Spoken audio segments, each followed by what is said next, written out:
आज इस साइटेशन को लेते हुए इतना ही आनंद मेरे मन में आया।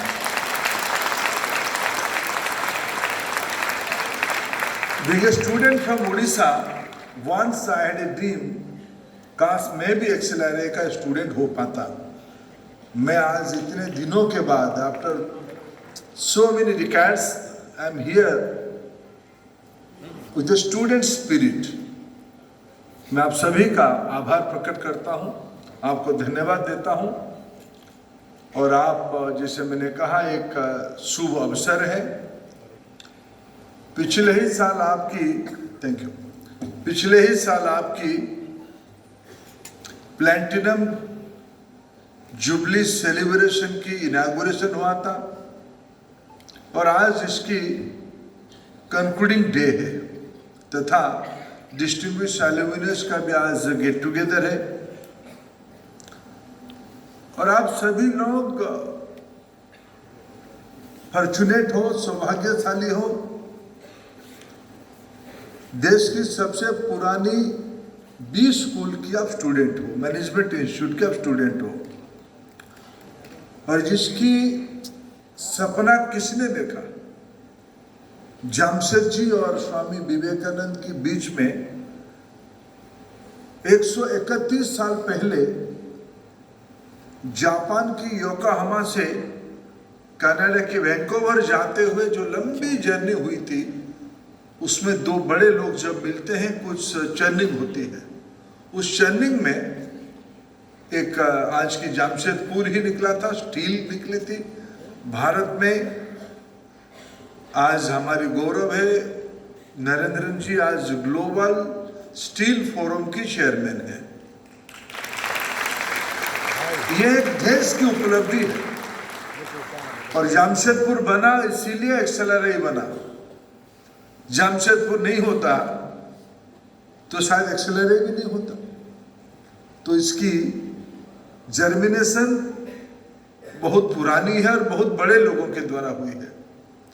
और जो दूसरा इंस्टीट्यूट हमारे देश में बनी है, इंडियन इंस्टीट्यूट ऑफ साइंस, उसी शिप जर्नी के दौरान जो दूसरा महत्वपूर्ण बात उन दोनों बड़े महापुरुषों के बीच में हुई थी, वह था कि हम हमारे देश की साइंस को, स्टेम एजुकेशन को मजबूत करने के लिए हमें एक अपना इंस्टीट्यूशन होना चाहिए था। तब कॉलोनी में हम थे, कॉलोनियल रूल में हम थे। उस समय में देश की जब लीडरशिप मिलते थे, कलकत्ता के शहर में Indian institute of chemical biology बनी, BHU बनी, अलीगढ़ मुस्लिम यूनिवर्सिटी बनी, शांति निकेतन बना। ये सब इंस्टीट्यूशन इसीलिए प्री इंडिपेंडेंस एरा में बनाए गए थे, उसके काफी साल पहले बनाए गए थे। उस समय में लीडरशिप को ध्यान में आ गया था कि 20वीं सेंचुरी आते आते हमें भारत अपने आप में एक नई दुनिया में पहुंचेगी। देखिए कितना कोइंसिडेंस है, आप प्लैटिनम जुबली मना रहे हैं और देश संविधान को फॉर्मली एक्सेप्ट करने का, अडॉप्ट करने की भी प्लैटिनम जुबली हम मना रहे हैं। पिछले ही महीने, पिछले वीक 26 नवंबर, 26 जनवरी ये कॉन्स्टिट्यूशन की इम्प्लीमेंटेशन शुरू हुई। लेकिन कॉन्स्टिट्यूएंट असेंबली में डिबेट होने के उपरांत 26 नवंबर 1949, शायद उन दिनों में ही ये इंस्टीट्यूशन जन्म ले रहा था जब हमारे देश की संविधान भी जन्म ले रहा था। It's a coincidence, both of your twin brothers. ये भी एक देखने का दृष्टिकोण है और हम सेलिब्रेट उसका भी शुरू किए हैं। भारत की महामहिम राष्ट्रपति जी जो संयोग, देखिए ये जामशेदपुर की 100 किलोमीटर की इकोसिस्टम में उनके घर है। कभी सोचा था हमारी डेमोक्रेसी की ताकत क्या है? जैसे एक्सेलरे ने पिछले 75 इयर्स में देश को और दुनिया को, ह्यूमैनिटीज को लीडरशिप दिया है, वो अपने पर्सनल कैरियर में सक्सेस तो हुए ही होंगे, लेकिन जो एक्सेलरी के कल्चर से निकले, जमशेदपुर की इकोसिस्टम से निकले, वो निश्चित रूप में अपना बीट ऑफ कंट्रीब्यूशन किए ही है। वैसे ही हमारे देश की डेमोक्रेसी की उपलब्धि इसी इलाका में एक सामान्य घर की महिला, गरीब घर की महिला आज भारत जैसे बड़ा अर्थनीति की राष्ट्रपति बनी है। उन्हीं की मार्गदर्शन हमने पिछले 26 नवंबर को पार्लियामेंट में सुना।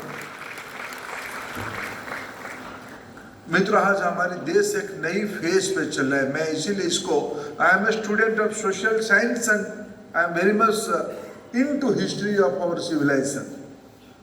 मेरे मन में कभी मैं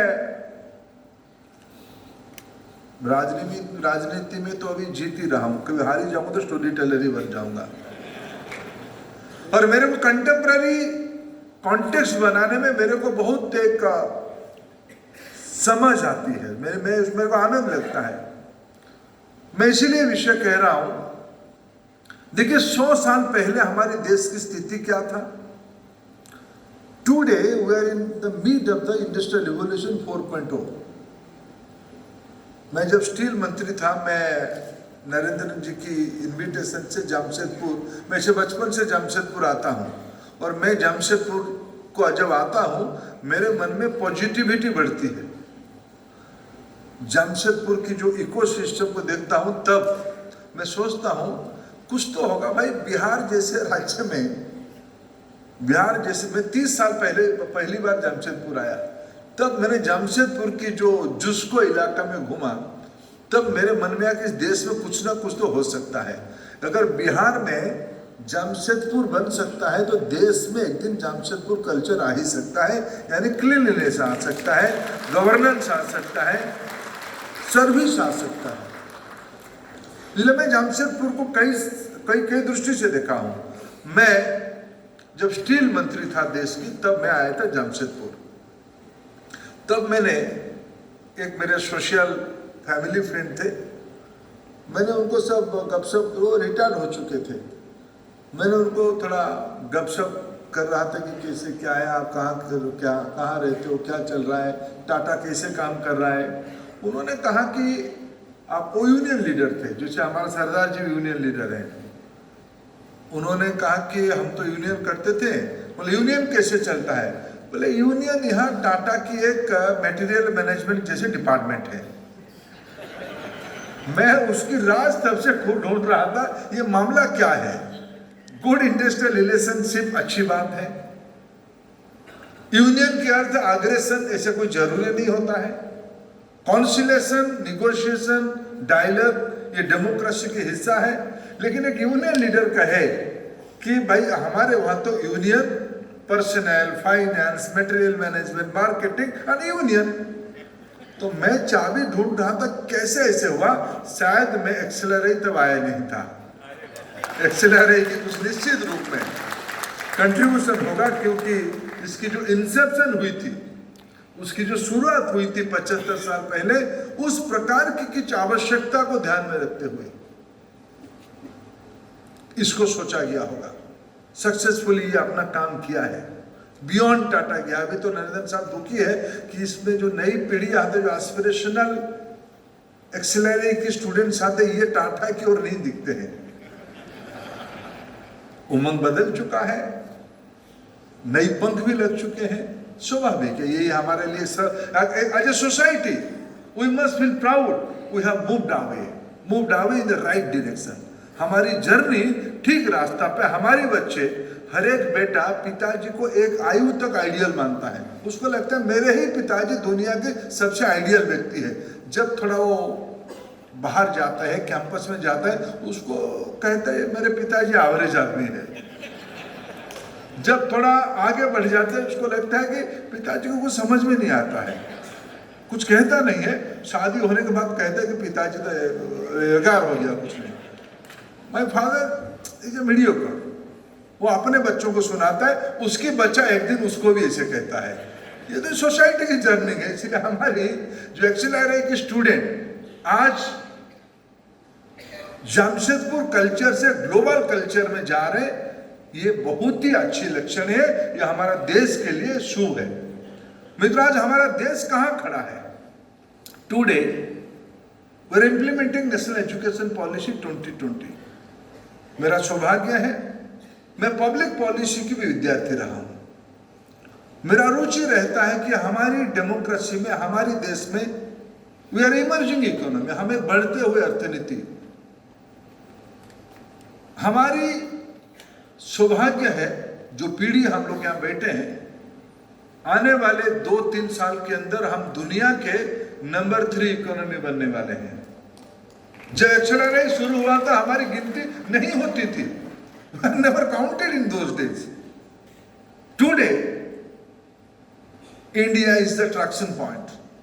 हमारी गिनती अभी तो 5 में हो रहा है इकोनॉमी में, हम आने वाले 3 साल के बाद हम 3 में पहुंचेंगे। आज हमारी इकोनॉमी की साइज $3 ट्रिलियन है।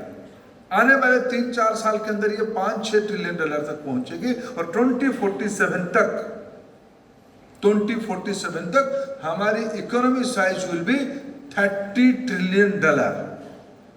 अभी तो आप 4 कैंपस खोले हो नरेंद्र साहब,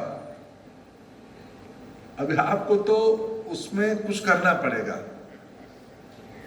आज आप NRF में 9th हो, 20 स्कूल में आप 9th हो।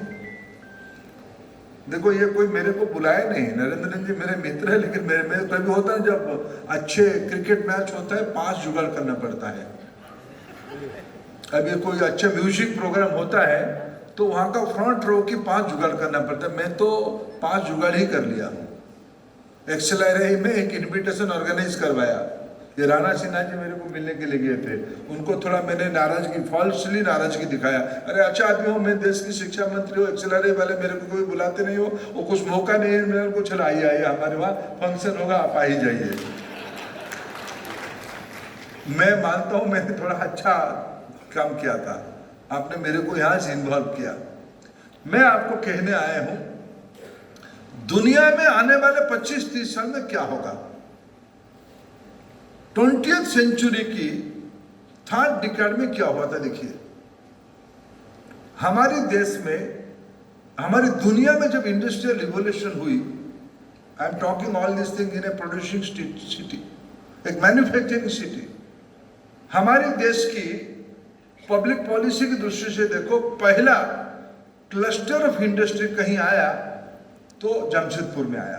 सिर्फ यहाँ टाटा स्टील नहीं बनी, टाटा मोटर्स भी बनी। यहाँ मिलियनर्स टाटा स्टील के, टाटा मोटर्स के कारण आज एक क्लस्टर ऑफ इकोनॉमी बनी है। इंडस्ट्रियल रिवॉल्यूशन 1 में क्या हुआ, हमको भारतीयों को समझ में नहीं आया, हम गुलामी में थे। दूसरे औद्योगिक क्रांति के समय हम मजदूर बने। तीसरे में हम लोग सुपरवाइजर बने। चौथे में हमको मालिक बनने की मौका है। मैं एक स्टूडेंट कैंपस में कह के जा रहा हूं और मैं एम हैप्पी। जब मैंने पूछा डायरेक्टर साहब को, सेबास्टियन जी को मैंने पूछा, संजय जी को पूछा, क्या क्या नया कोर्स ऑफर कर रहे हो। एनईपी तो कहा है कि मल्टी डिसिप्लिनरी करना, आप तो